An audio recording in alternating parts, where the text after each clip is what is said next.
Hello, everyone, and welcome to today's presentation where we are going to take a look at what's new on our ProtEX explosion-proof and intrinsically safe indicators. That's our new UL listing for hazardous areas, but we'll also review the products in general so you can see what that's going to give you access to. I'm going to go ahead and share my video here for a minute. Oh, looking at the wrong video screen. Let me change that up. We'll take a look at that a little later in the presentation, but I wanted to share my video just so I could cover a couple of questions that always come up at these presentations, and I might as well get them out of the way up front. So first, the most common question I get asked is the webinar being recorded? And the corollary to that, can I have access to the slides? And the answer to both questions is yes. This webinar is being recorded, and we'll be sending out the slides for the webinar as well as a recording of the webinar probably by mid next week. So keep an eye on your inbox around Wednesday. You should have it by then. You'll have both a link to a YouTube video where you can go and watch this webinar again, send it off to anyone you think needs to see it. But also we'll include a PDF of the slides if there was anything there you wanted to review. The other thing I wanted to make note of right up front is that you'll notice that you are in listen only mode. Either it's simply too many people on the line to have all these open phone lines with doors closing, dogs barking, office noise in the background. And so you cannot participate by talking live in today's webinar, but you can send me chat messages. You'll notice there's a chat tool in the lower bar of your Zoom interface. You also have a Q&A ability, so you can send in questions I can answer periodically during the webinar. So if you have anything you want to discuss, any comments you'd like to make, any questions you may have, feel free to chat them in, send it as a question. And I will likely address those either halfway through or at the end of today's presentation. I am going to try to honor the time of a half an hour. So if we go too far over, we'll have to cut those questions off and address them offline later. But feel free to send me in things that you'd like to make sure that I cover. The last thing I'll say before we get started is a common issue that will come up in these webinars is people want to be contacted afterwards. And there is a great way to do that. You could certainly chat it in, but we also have a survey at the end, and I'd appreciate it if you take that survey. And if you'd like us to reach out and address a specific application or talk about a specific product a little more, make sure in that survey you tell me who you are. Those are anonymous surveys. I appreciate you taking them and filling them out, but please go ahead and let me know who you are when you take it, because they're anonymous. When people leave comments like, oh, please reach out to me, I've got a great question about XYZ. I can't do that if you don't tell me who that me is.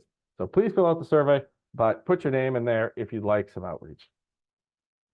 With that, let's go ahead and talk about what's new on the ProtEX explosion-proof and intrinsically safe indicators.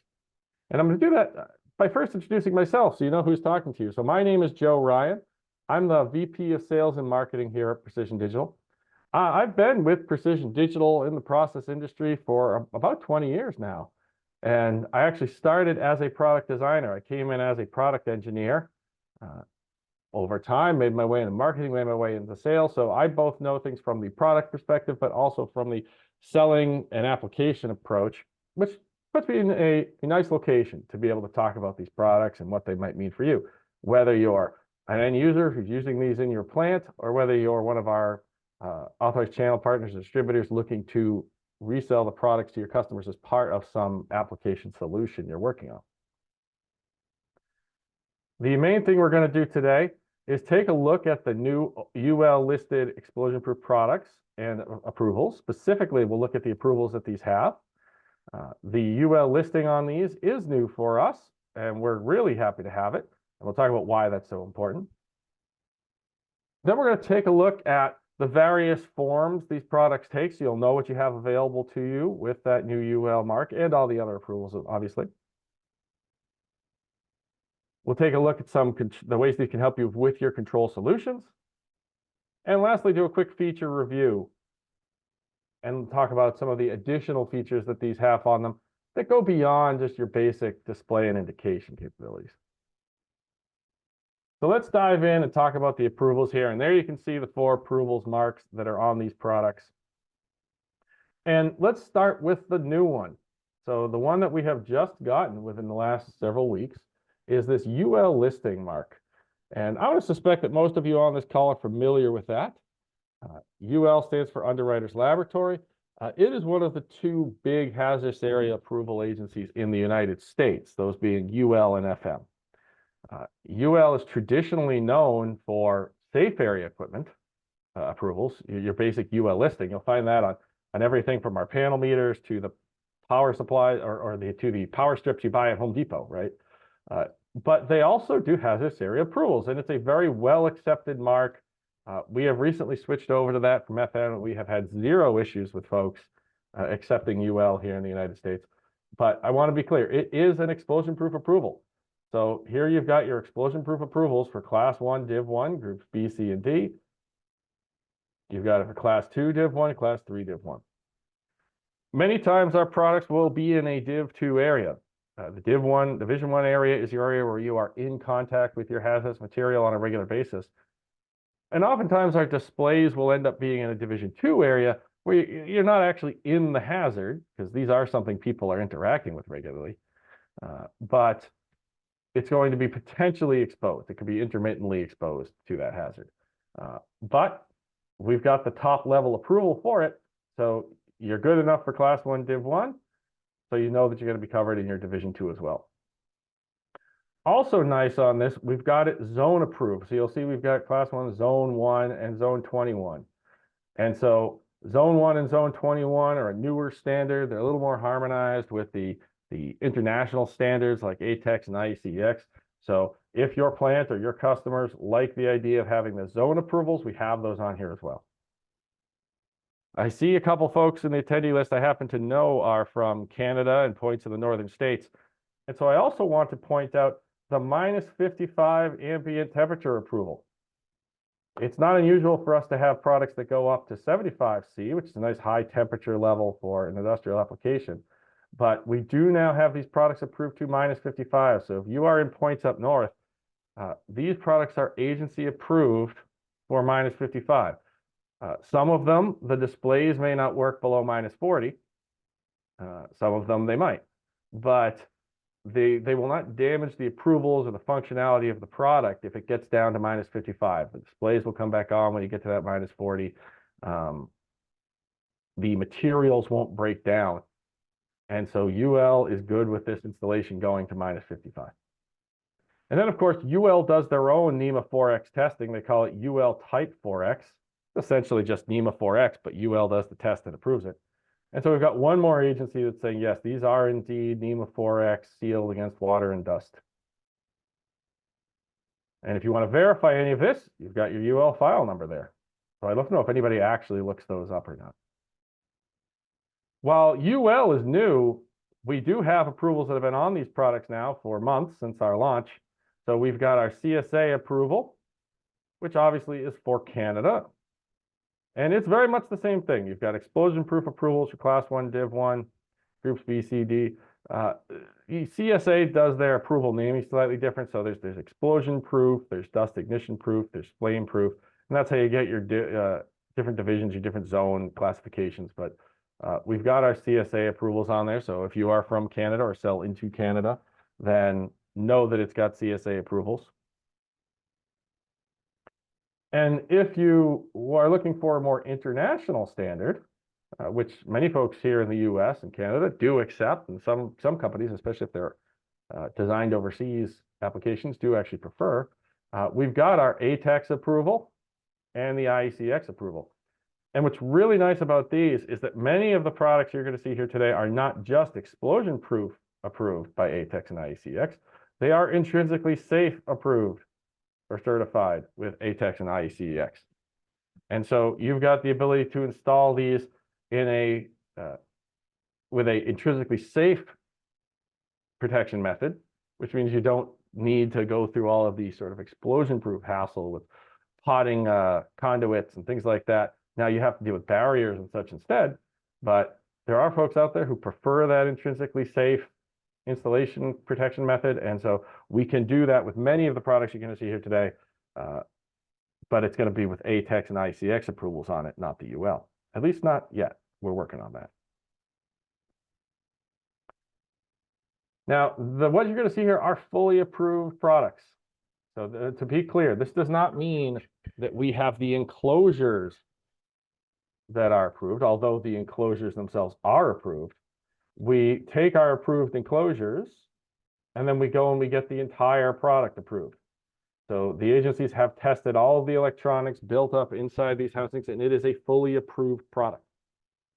I also like to point out they're fully approved because all of the agencies that we just talked about, all 4 of these marks, are going to be on each one of these products. You don't have to special order one with UL and one with ATEX. They all simply have all of the approvals on them anytime you order them. And what are the products themselves? Well, there's a whole suite of them. There's the P6908. That is what I would call your entry point into this line. That's going to give you a phenomenal looking process display. You've got a 5-digit decimal display on the top. You've got an 8-digit display on the bottom, and we'll look at that more closely later. And then you've got variants of those. You've got feet and inches displays that actually show feet and inches on the screen. You've got your rate totalizers, so you can display rate and total together. You've got the ProtEX far view, which allows you to see a 1-inch display if you want something really big.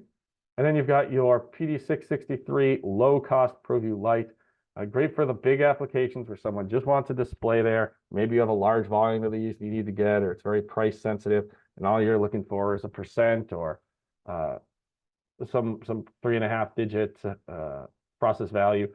Really economical way to get something with all of these approvals on it. And we'll take a further look at each one of these as we go forward here. Oh, how can I not point out on that slide? These are all in stock. So if you are having trouble getting other displays, know that we have inventory on these now. If we don't have the finished goods inventory, which means it's literally in a white precision digital box sitting on a shelf waiting to go out the door, we have the parts inventory in-house to build any of these in significant volume. So if we don't have it in stock, you'll see that our lead times are going to be 5 days at most. If you want to know what we have in stock or what that lead time is, check our website. Our website shows real data lookups that update about every hour to tell you what our inventory and lead times are on every product you look at there.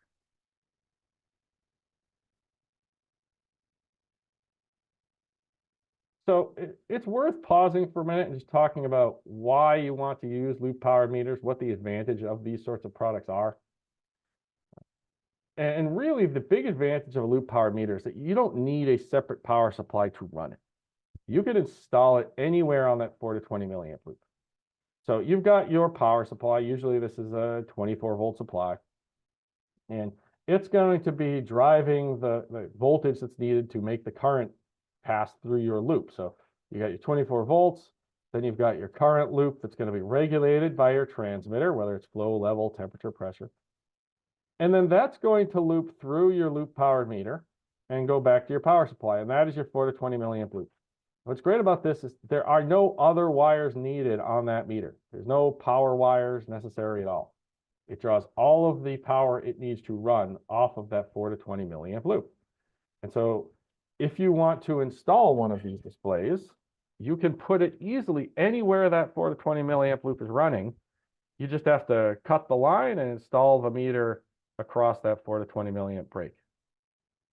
Really handy for applications that are already in existence. If you've got tanks you're monitoring, you've got lines you're looking at, flows on, but your operators in the field can't see it.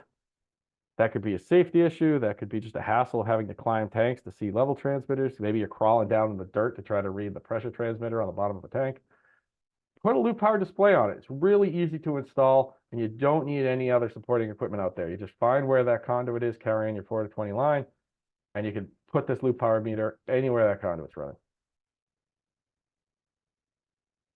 So let's take a look at this ProtEX series of explosion-proof loop power meters and rate totalizers and learn a little bit more about them and what you can do now that it's perhaps more applicable to you with the UL.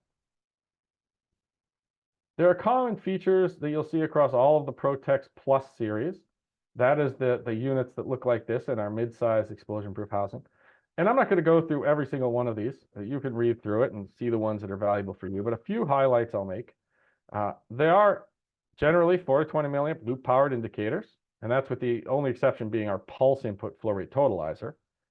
That can be an output loop powered device, or more often a DC powered or battery powered version. But most of them, all of the 4 to 20 input versions, are loop powered, and they only have a 1.5 volt drop with the backlight.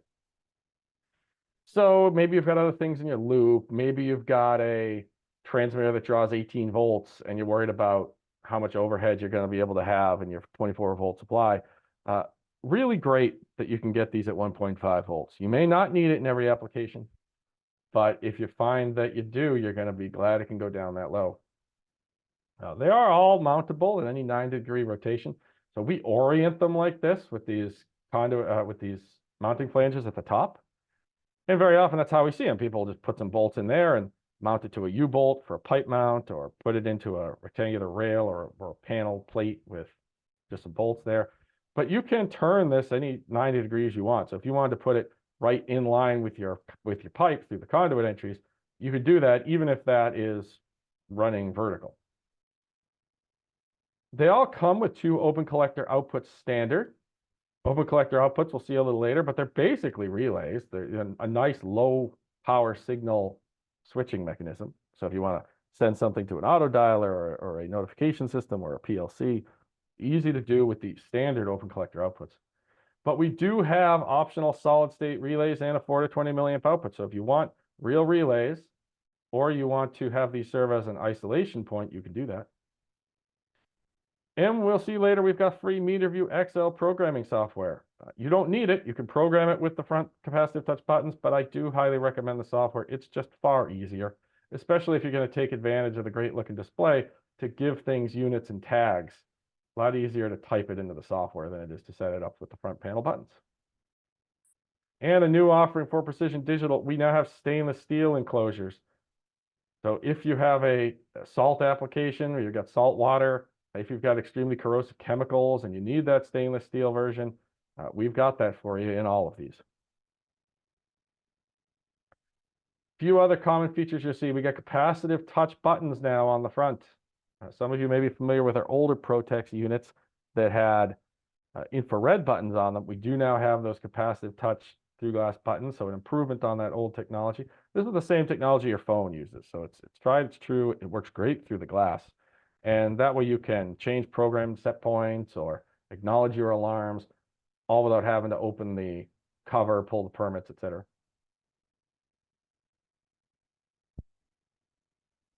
And we have enclosures that have been updated within the last year or so. And the new enclosures have a lot of nice mechanical features on them. You've got stainless steel tag loops that can be used to either hang a tag off of it to identify what transmitter it's connected to, or you could use it with this tamper-proof protection hole here and actually wrap your seal right around those 2 points in the enclosure in order to tamper-proof it. We also have these built-in mounting flanges for easy pipe mounting or wall mounting. And now we cast your conduit entry information right onto the conduits themselves. So if you need to buy the M20 versions of these, you're not going to get them confused. It's going to tell you if it's M20, if it's half-inch NPT, if it's 3/4 inch NPT. It will tell you what it is right on the enclosure itself. And of course, the main feature of all the ProtEX line enclosures is they look great. It's something you can be happy to have around in a facility because it doesn't look like it's off a World War II submarine. I mentioned there's a couple different versions of the product, and so here's a close-up of those displays so you can see the difference. Here's your basic process indicator. The feet and inches meter, whose 2 main differences are the fact that you get the display in feet and inches. So here we got 69 feet, 10 inches, and 11/16.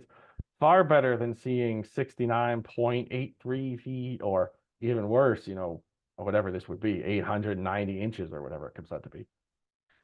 Another nice feature of the feet and inches meter is that you've got this percentage indicator on the bar graph.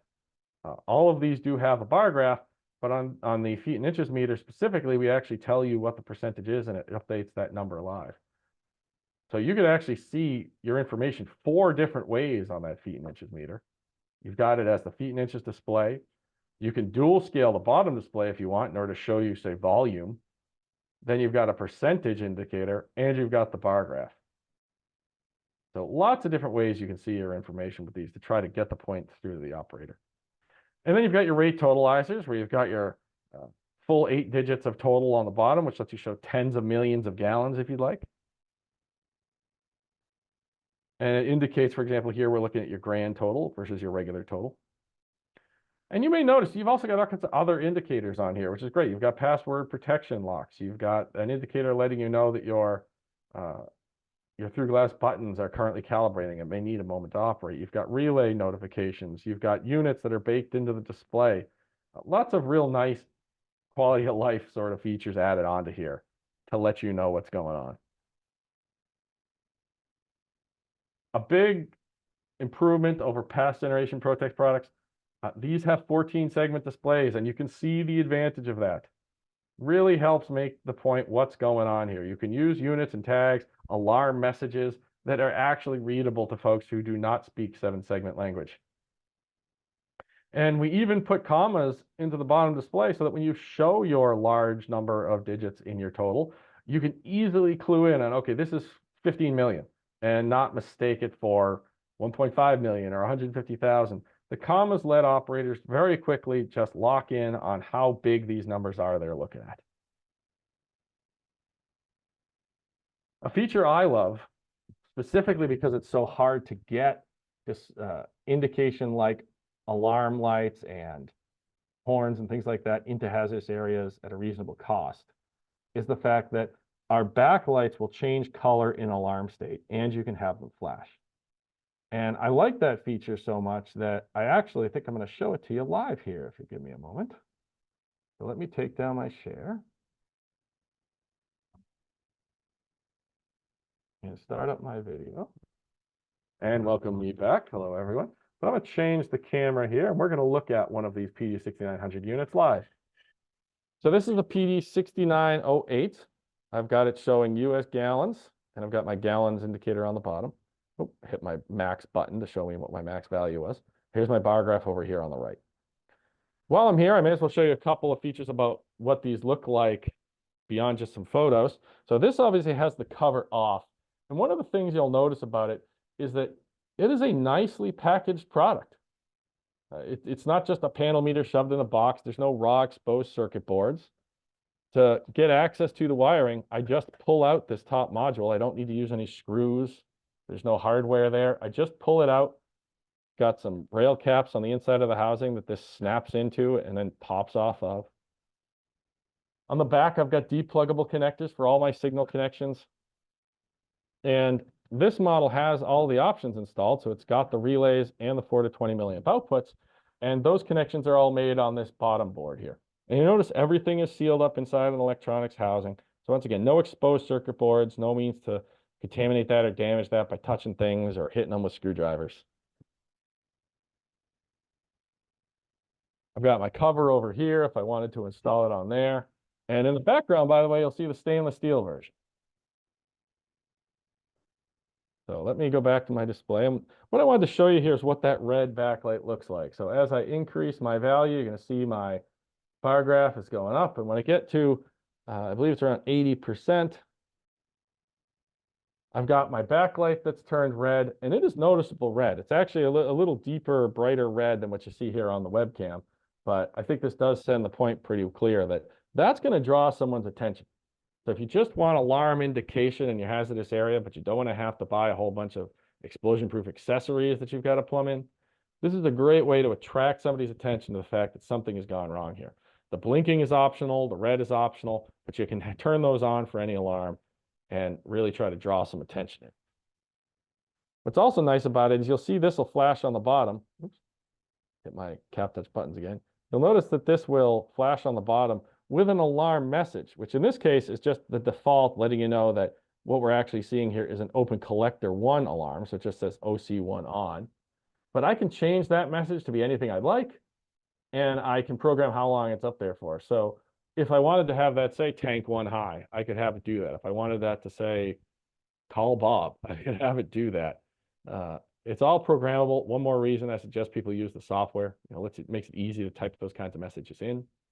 And those 14 segment displays make it easy to read what it is you're trying to send as a message to the operator who sees this.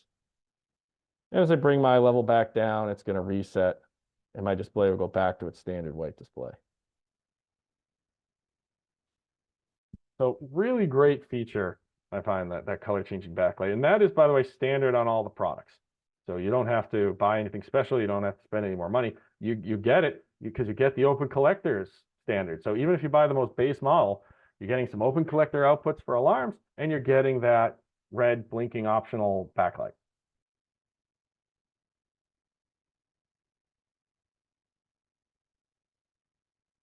A few other nice display features that are available to you.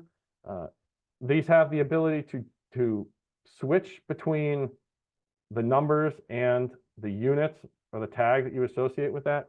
And so here you've got that dual scale feature I was talking about earlier, where I'm showing my, in this case, feet on the top, but it's the process meter, not the feet and inches meter. And I'm showing my gallons on the bottom. And then it's going to toggle that display with the unit. So it's going to tell the operator, hey, you've got feet and you've got gallons. So here I'm seeing it in 3 different ways. I'm seeing the feet in the tank, I'm seeing the gallons in the tank. And if that doesn't help me understand really where I'm at, I've got this bar graph that lets me know sort of where I'm at in terms of percentage. That's also really handy on the rate totalizers, because now I can have rate and total both displaying on the same screen, and I can cycle that back and forth with the units to let people know, okay, that's my rate on the top, it's gallons per minute, and that's my gallons of total down on the bottom. And it'll tell me if I'm looking at the total or the grand total. The open collector outputs are great if you're just going to wire up some simple devices like lights and horns, or send signals to a PLC or a data acquisition system. The main issue with why people sometimes get the relays over the open collector alarms is your open collector alarms are only rated for DC voltage, and they only go up to 150 milliamps. That's great if you're trying to run something like a light and horn or send a PLC message. It's not great if you need something that's much more power hungry to turn on. Like there are some more power hungry light and horn systems out there. Maybe you're trying to turn on a motor or a pump, something like that. And that's not going to work. Even if you're driving intermediate relays, that may not be enough. And you may not need DC. You might have to have AC on there. And if that's the case, you've got the option for solid state relays, which give you up to a 0.5 amp of AC voltage on there. If you want to run higher voltage, higher currents, you can do that. You just have to get the solid state relays. And again, this is solid state relays on a loop power device. So a pretty unique and really great option to have available to you. That allows you to do things like use this as a pump controller. Like here, we're using the open collector outputs to drive some high and low alarms, but we're using the solid state relays to control intermediate relays, which are what are turning on our much higher current draw main and backup pumps in order to do some pump control for this tank application.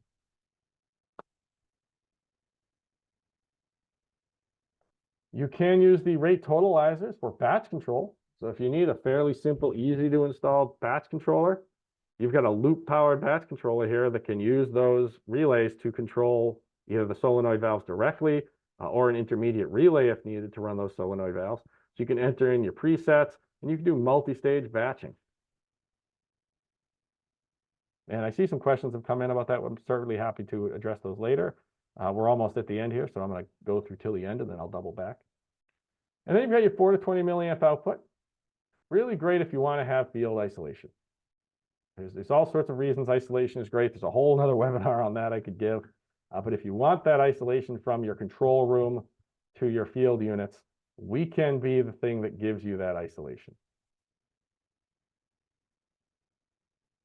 And don't forget, you've got MeterView XL free programming software to program all of these features. It is a free download off of predig.com. Go to the product page for whatever unit you're using, and there's a software tag there, or tab on that screen that will just let you go download the software.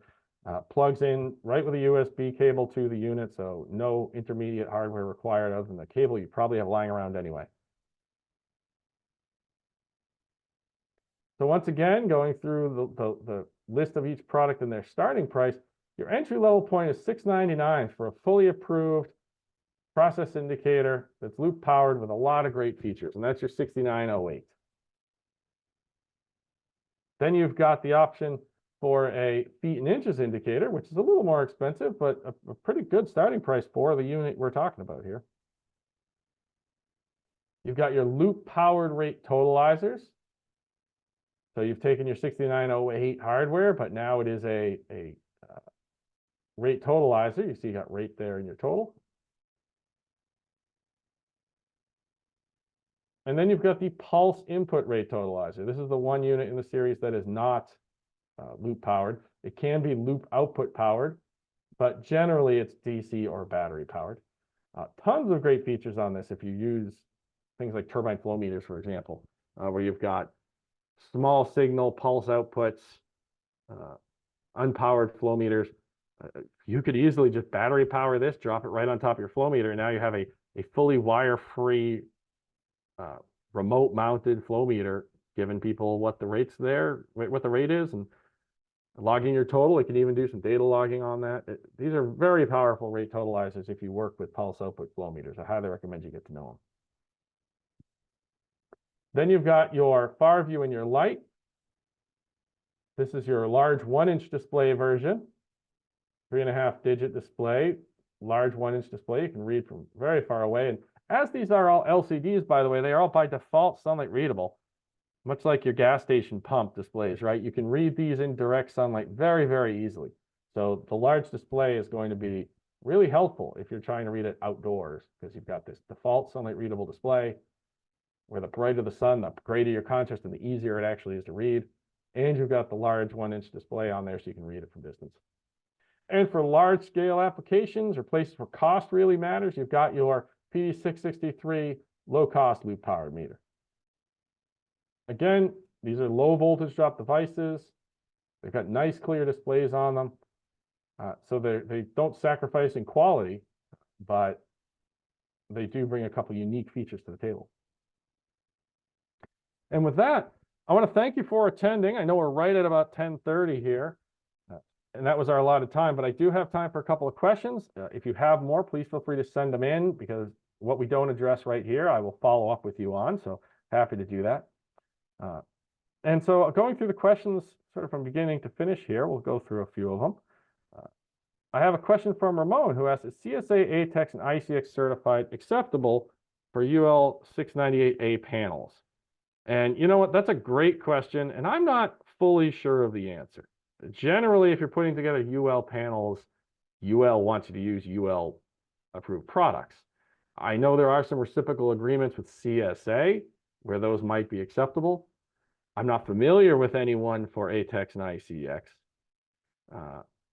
But generally, you're better off having UL. I think that if you have CUL US, you're probably fine. But I'm definitely not an expert there. And if that's an important question for you, follow up with me. We'll work on getting you a more complete answer. I'll talk to our quality and approvals folks here and find out exactly what it is. But generally, UL is going to want to see UL or CSA US. A question about the stainless steel enclosures. That's a good one. Let me bring up a picture of one of those. Are the stainless steel enclosures raw exposed stainless steel, or do they have some kind of finish or coating on them? So the stainless steel enclosures are just stainless steel. They have a finish put on them mechanically, but there's no seal or coating on those.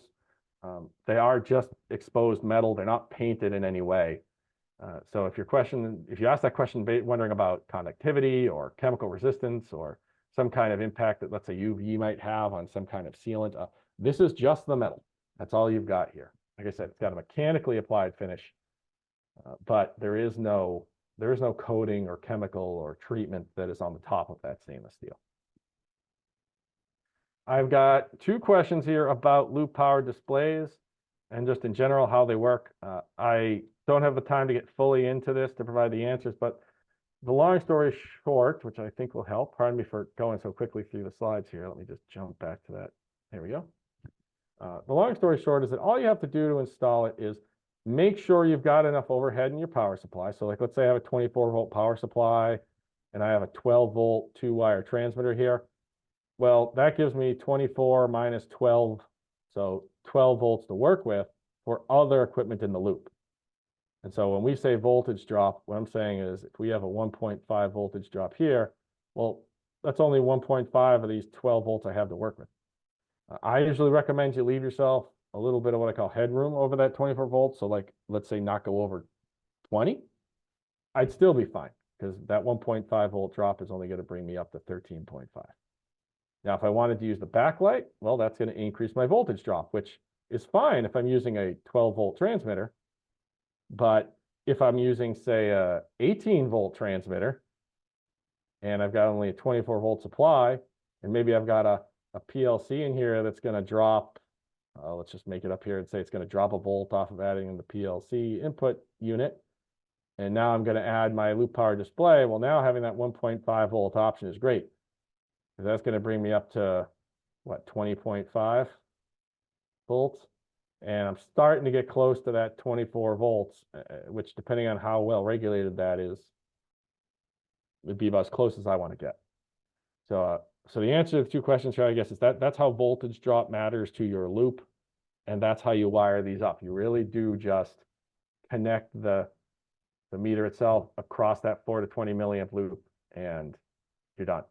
That's where it gets its power from. You don't need any other wires going to this other than that 4 to 20 milliamp signal. Well, thank you very much, folks. We're going to have to wrap it up there. I will once again share that final slide with my contact information. If you want to reach out, I'm happy to discuss the products or any applications you may have. There certainly were some questions we didn't get to, so I'll follow up with you probably later today or Monday. And if you should see the survey, which some of you will when you leave here, I appreciate you filling it out. It helps us plan for future webinars. Let us know how we're doing. If you have any other comments, just let us know there, and make sure you tell me who you are, because once again, that is an anonymous survey. I thank you very much for your time, and I hope to see you at some future presentations and maybe talk to a few of you about some applications for these products. Thank you very much. Y'all have a good weekend.